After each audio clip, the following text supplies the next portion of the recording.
माझ्याच घरावरती करते बेसिकली. आणि घर माझं चाळीत होतं, मुंबईतल्या चाळी अनायसे तुटल्या जात आहेत रिडेव्हलपमेंटच्या प्रोसेसमुळे.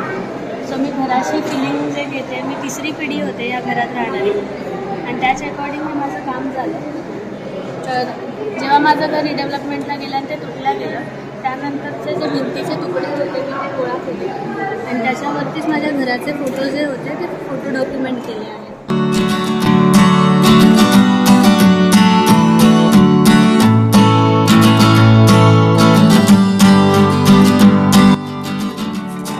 हाय, मी अनिकेत, मास्टर फर्स्ट इयरला आहे. मी गेले 3 वर्ष सातत्याने माझ्या एकाच थीमवरती वर्क करत आहे, जे की माझ्या अनुभवावरती आहे. मी गावाकडनं येतो, तर गावाकडचा जो काही एक्सपिरियन्स राहिला आहे, जो काही मी फेस केला आहे त्यावरती करतो.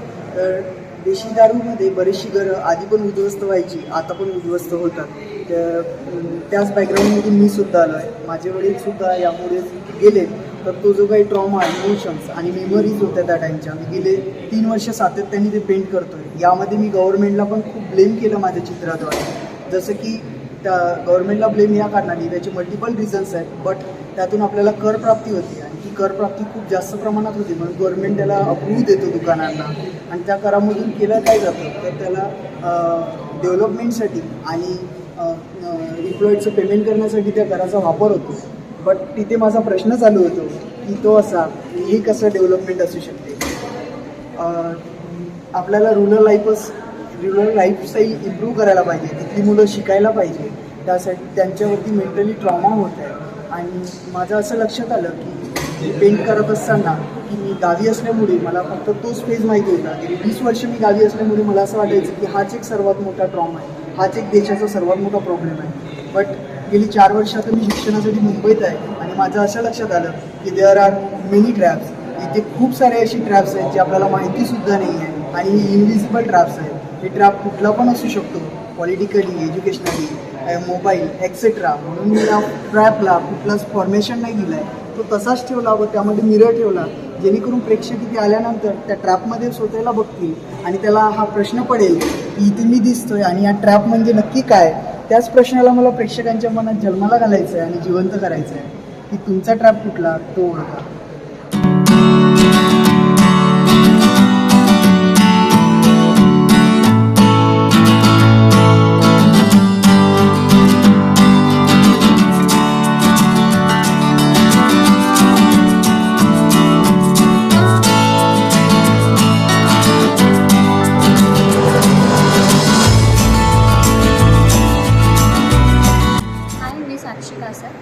आणि मी क्रिएटिव्ह पेंटिंगमधून आहे. सो या सगळ्या कामांचा आपला एकच विषय आहे, मुलाकरम म्हणजे ब्रेस्ट टॅक्स. एक काळ होतं जेव्हा महिलांना परवानगी नाही होती त्यांचं अपर पोर्शन झाकण्याची. इफ कोणी झाकलं तर त्यांच्याकडून टॅक्स घेतले जायचे. त्याच प्रकारे आपण आजही आपल्या जीवनावर टॅक्स पे करतो. एक साधारण पाण्याच्या बॉटलपासून खाणं पिणं राहणं जगणं, जागा जमीन, या सगळ्या गरजू गोष्टींवर आपल्याला टॅक्स पे करावे लागतं आहे, जे की निसर्गा थ्रू प्रोव्हाइडेड आहे. तर आपण कशाप्रकारे या सिस्टीममध्ये अटकून गेलेलो आहोत, शॉर्टली मी या कामा थ्रू सांगते.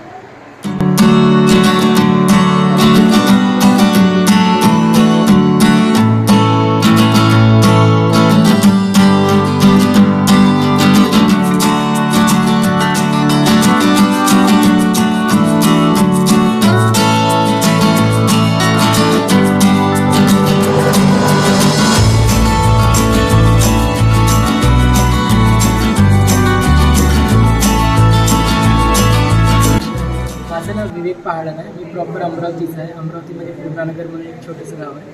तर मी विषयाची सुरुवात माझ्या घरापासूनच केली. तर हे फॉर्म्स पण तिथलीच आहेत. तुम्ही जर व्यवस्थित बघाल तर हे घराकडच्याच काही गोष्टी आहेत, त्याला धरूनच काम केलं आहे. ओव्हरऑल मी संघर्षावर काम केलं, पुरुष आणि स्त्रियांचा गावाकडचा संघर्ष. तर याच्यामध्ये बघितलं तर एक जुना कॉईन आहे.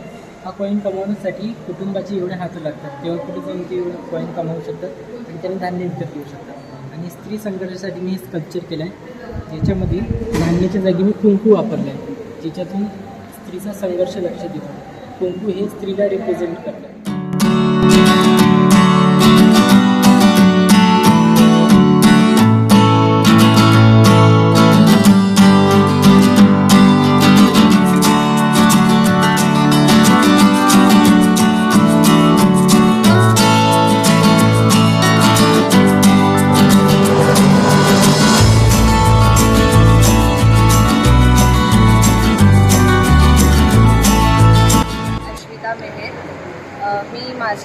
आहे म्युरल डिपार्टमेंटमध्ये लास्ट इयरला.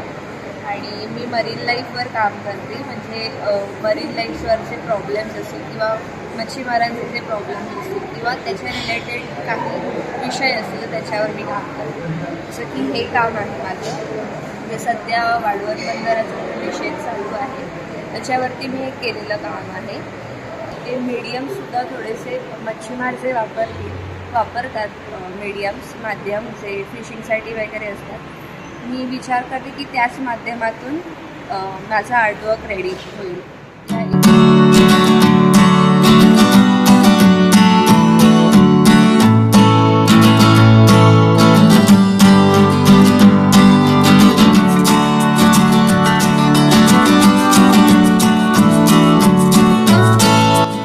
सचिन पन्ना, आता मास्टर सेकंड इयरमध्ये पोर्ट्रेचरचा स्टुडंट आहे. माझ्या मते ज्या कामगारांची जी अवस्था आत्तापर्यंत दिसते ते दाखवण्याचा प्रयत्न केला. जसं की मूवीमध्ये ड्रामामध्ये किंवा जो हिरो असतो तो हिरो का दिसतो तर मागच्या लोकांच्यामध्ये तो हिरो दिसतो समोर, पण एक फिलॉसॉफर थेरी म्हणून त्या डॉमिनन्स केलं जातं, तो हिरो दिसतच असतो सर्वांना, पण मागचे लोक दिसत नाही. जसं की मोठमोठे बिल्डर्स लोक डेव्हलपर्स लोक ते लोक दिसत असतात की त्या लोकांना जग दुर्लक्षित करतं. तर माझ्या पोर्ट्रेटच्या अभ्यासातून हे माझी खरी परिस्थिती ह्यांना हिरो मानतो.